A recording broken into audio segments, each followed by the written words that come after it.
The gas giant Saturn. It's the outermost planet visible to the naked eye, moving on an orbit almost 900 million miles from the Sun. For those untrained in finding planets in the night sky, it could hardly be said that Saturn stands out amongst its starry companions. This lack of distinction underscores an unsolved mystery. Where did all of the extravagant images attached to this distant speck in the sky come from? The story of Saturn as creator. Saturn presiding over a lost golden age. Saturn as a primeval sun. Saturn's preposterous location at the celestial pole around which the heavens visually turn. Saturn as the founding father of kings. And Saturn as dying or displaced God. In due course, we'll take up the God's connection to an immense crescent, seen as a scythe or sickle turning in the sky. So too the cosmic mountain, from which Saturn was said to have once ruled the world. And the planet God's role as divine ancestor of different nations, all recounting the same core idea. The mysteries will quickly overwhelm a researcher the moment he asks the present sky to explain the ancient themes. In fact, many scholars simply walked away from the dilemma. Here's the dilemma in a nutshell. The myths appear to be much older than any recorded observations of planets. The first flowering of the monumental civilizations occurred in an environment of myth and magic. There are no lists of planets, no diaries of planetary motions. The celebrated gods do not look at all like the planets we know so well today. So most scholars simply state that planetary behavior could not have provoked any of the great myths. The attachment of myths to planets must have come much later, perhaps in the first millennium BC. Our message, however, is that a radically different planetary arrangement prevailed in an earlier time. Planets, not in their present orbits, but planets, provoked all of the mythic archetypes. What we're offering in this series are reasons for known facts, things not disputed. This includes the fact that the astronomer priests themselves, in recording the tranquil and predictable motions of planets in later times, named these bodies explicitly as the great gods of the primeval epoch. And that's the heart of the dilemma. Why does the behavior of these most venerated gods so boldly contradict all observations of the named planets today? By working with the points of cross-cultural agreement, we'll see that the astronomical images of Saturn connect theme by theme with an archaic story told around the world, told long after most cultures had lost track of any planetary connections. The story says that in a former time, a central luminary, a motionless sun, turned as a great wheel in the sky. But why an identification with the planet Saturn? It's said that this ancient power, the father of kings, presided over an age of natural abundance and cosmic harmony. But this story, in its countless variations, does not end well. It states that the world fell into confusion when the ruling god fled the theater or tumbled from his appointed station. Then the hordes of chaos were set loose and all of creation slipped into a cosmic night, the gods themselves battling furiously in the heavens, the clash of the titans.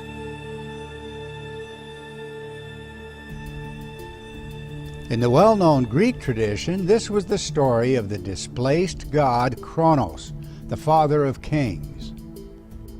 Kronos was the Greek name for the planet Saturn. And yet, enigmatically, the same planet was also named Helios, the sun, a fact that has perplexed classical scholars for a century and a half.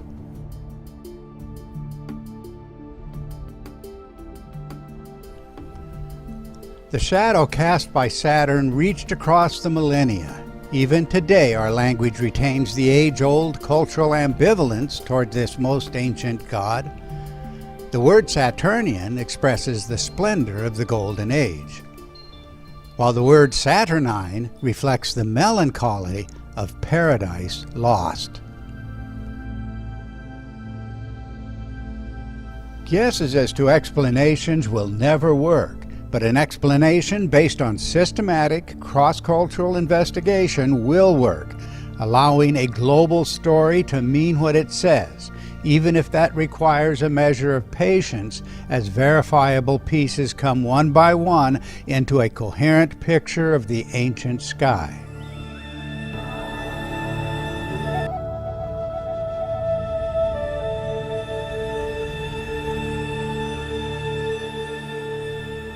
In the celestial formation under discussion here, an unusual arrangement of planets occurred prior to the present organization of the solar system. The events were identified mythically with the lost age of gods and wonders. In a quasi-stable phase of this planetary configuration, the Earth rotated on a single axis with other planets extremely close to our own, such that the axis ran straight through the centers of the gathered bodies as they moved around the Sun. The visual result was the appearance in the sky of what we've called the polar configuration. Astronomical traditions recalled this as the Great Conjunction of primeval times. But the events were recorded under many different names and many different mythic interpretations. It was some 40 years ago that we proposed the concept of planets axially aligned in a polar configuration. In the course of the investigation, the historical evidence itself forced a series of adjustments and extensions of the reconstruction in new directions. As one might imagine, scientifically astute acquaintances immediately declared the arrangement impossible, a glaring contradiction of Kepler's third law. That law would require that the orbital period of the outer body be longer and its orbital velocity slower than that of an inner body. Hence, a close gathering of planets could not stay in line as the bodies moved around the Sun.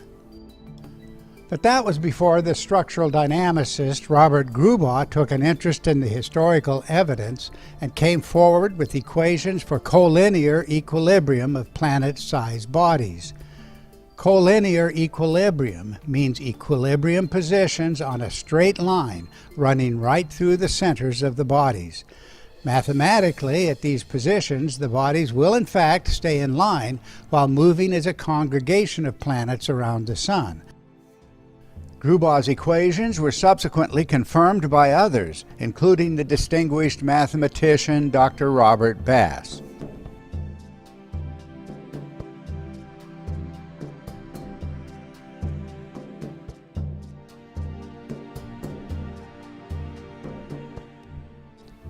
Of course, no revelation about mathematical equilibrium could ever settle the complex issues posed by the reconstruction. It's the historical evidence that raises the questions in the first place and provides the acid tests. An acid test means a definitive test, a test the reconstruction must meet if valid, and a test that alternative explanations cannot meet. Consider the example of the Great Conjunction implicit in ancient imagery. When that phrase is used today, it refers to Jupiter overtaking Saturn in its orbit. By calling this close approach a Great Conjunction, modern-day astrologers and astronomers have effectively trivialized a foundational principle of a much more ancient language and symbolism. The Babylonian astronomer priest Berosus in the 3rd century BC stated the ancient idea unequivocally when he described a planetary arrangement ahead of world-altering catastrophe.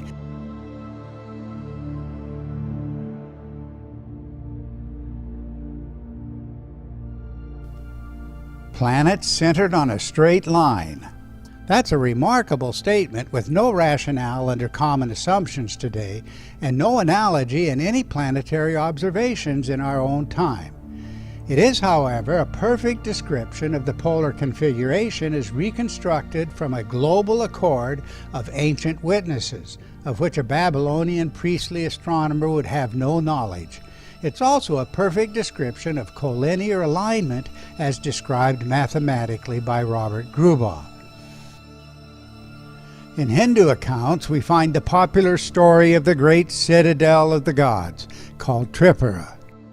It was said that the towering citadel was formed by 3 primeval powers or celestial cities, first moving independently, then coming into perfect alignment. Perfect alignment such that a single arrow of Shiva could pierce the hearts of the gathered powers. But what was the arrow of Shiva? And what was the effect when it was launched against the towering citadel? What happened when the Great Conjunction dissolved into heaven-shattering catastrophe will be the subject of our next segment.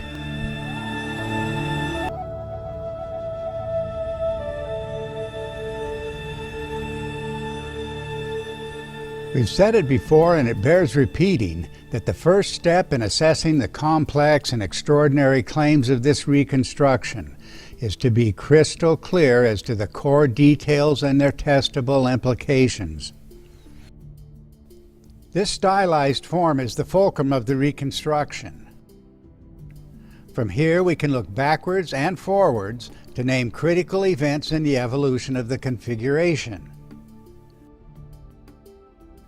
We earlier named the planetary components. Saturn is the large sphere at the celestial pole, no rings at the time. Venus is the discharging star-like form on axis in the center of Saturn. And the smallest sphere, Mars, visually appearing within the sphere of Venus. We've called this a quasi-stable phase of an evolving or metamorphosing configuration. Episodic motions of Mars occurred along the axis, provoking streams of material alternately between Mars and Venus and between Mars and Earth. We also observed dramatic changes in the number of discharge streamers that stretched between Venus and Saturn. In Episode 4, we described the emergence of a triangular form from the dusty plasma medium and a subsequent explosive discharge, producing a vast cloud of luminous and chaotic debris in the space surrounding the aligned bodies. Later appeared the 8-rayed star, the centerpiece of our chronology, marking a tentative stabilization of the discharge activity. We've noted as well that a libration occurred along the axis such that from Earth the different discharge configurations were seen alternately on axis and off axis. For any assessment of this reconstruction, the shifts in three-dimensional vantage point will be essential.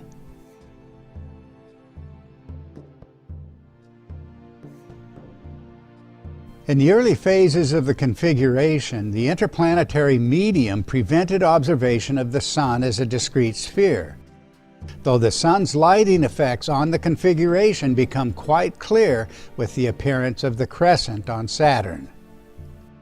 This meant not only a reduction in the surrounding dusty plasma medium, but a more clearly defined cycle of day and night. At the polar location, the crescent visually revolved around the polar center with the rotation of the Earth in a daily cycle of dimming and brightening.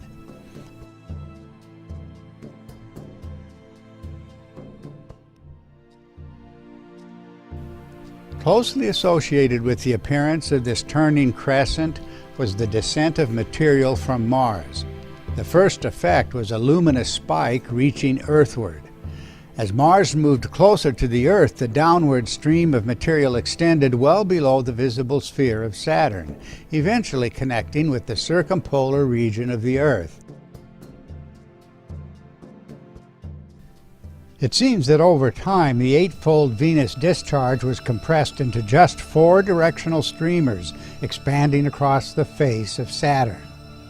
This phase seems to have merged insensibly with another, as a dusty plasma column between Mars and Venus exhibited a conical form when seen slightly off-axis, while appearing as a bright equatorial band around Mars when viewed on-axis. Metamorphosis continued with the progressive displacement of Venus and Mars from their axial positions, the plasma stream between the two bodies taking on a spiraling form. As we'll see in due course, with continued displacement, the spiraling plasma stream between Mars and Venus gave way to a chaotic, undulating appearance as the configuration itself grew catastrophically unstable. The violent episodes that followed marked the most terrifying events in all of human history. The disastrous interlude between the dismemberment of the configuration and a spectacular phase of reconstruction.